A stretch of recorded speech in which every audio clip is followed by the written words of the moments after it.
So, ayun, try natin i-discuss yung moment distribution method or tinatawag minsan na stiffness method. Yung discussion na to is siya yung way para makuha natin yung sa moments, pati yung sa shears. So, sa pagkuhanan, meron tayong 3 main steps. Una yung FEM or yung pinaka-table. Ito, page 6 siya dun sa PowerPoint ni ma'am. FEM table.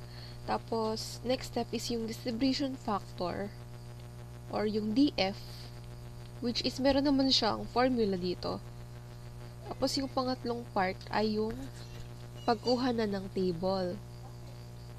Sa pagkuha ng table ay doon na natin masasummation yung member pati yung moment. Try tayo ng sample problem. Pero gumamit din ako ng mga color pencils para mas ma-highlight natin or mas makita natin yung differences nila. So, ayan. Sample niyan is ito. Kukunin natin yung pinaka reactions niya. So, start tayo. Unahin natin yung pinaka unang step. So, ayun. First step is pagkuha ng FEM. FEM is yung sa table. So, try natin.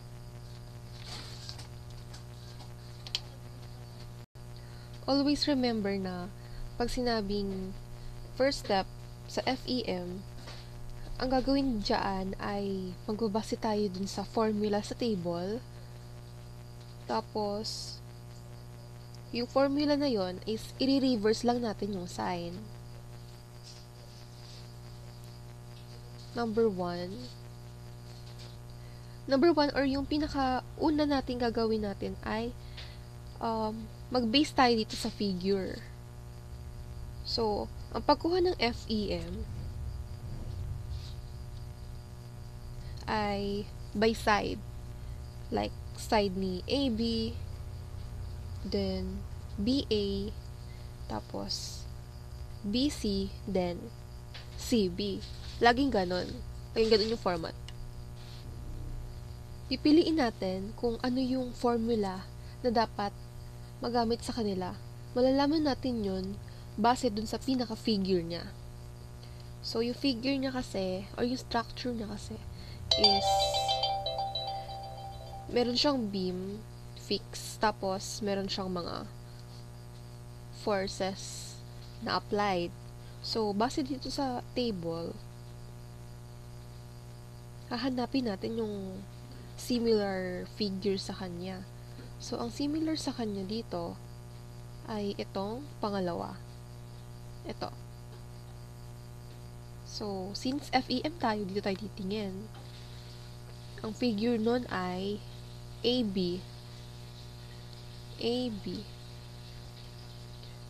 AB means ito yung kukunin natin.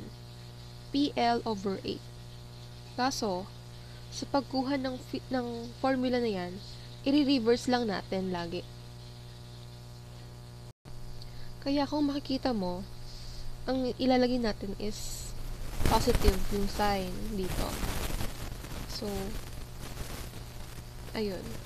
Paano pa natin malalaman kung ano yung value nung P and L? Malalaman natin yun based sa table. Ito, titinan mo lang. So, since yung P is ito daw, so yan yung force. Yung L is ito. Ibig sabihin ng L is yung pinaka-length niya. So, dun sa ibang FEM, FEM-BA naman tayo. So, FEM-BA, meaning, ang coverage na ay eto, pero, pabalik, dito.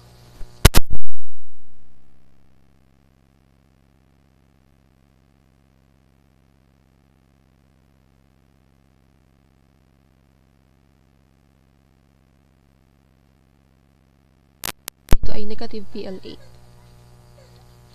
Tapos pag BC naman, BC, meaning siya yung pinakauna. Siya yung pinakauna kasi parang hindi siya baliktad na letter.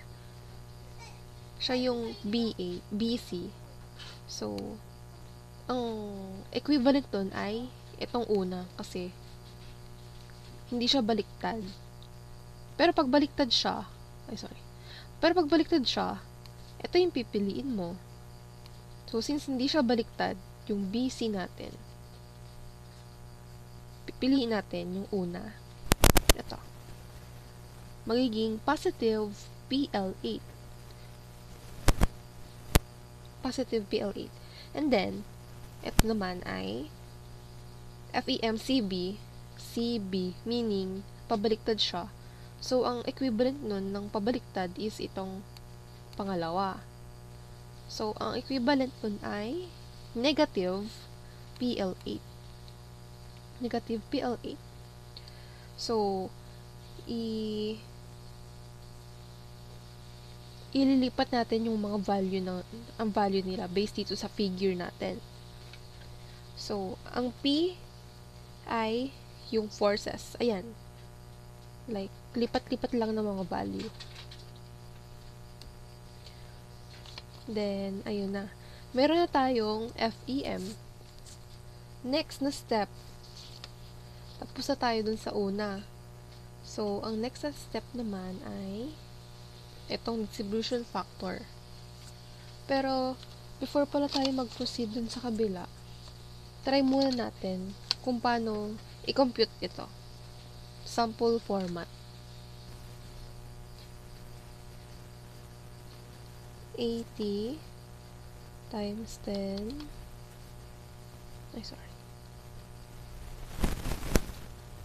80 times 10 over 8. Ayan, 100. Then, yun. Hanggang dito. Tapos, next step na tayo. So, jump na tayo dun sa pangalawa, which is distribution factor.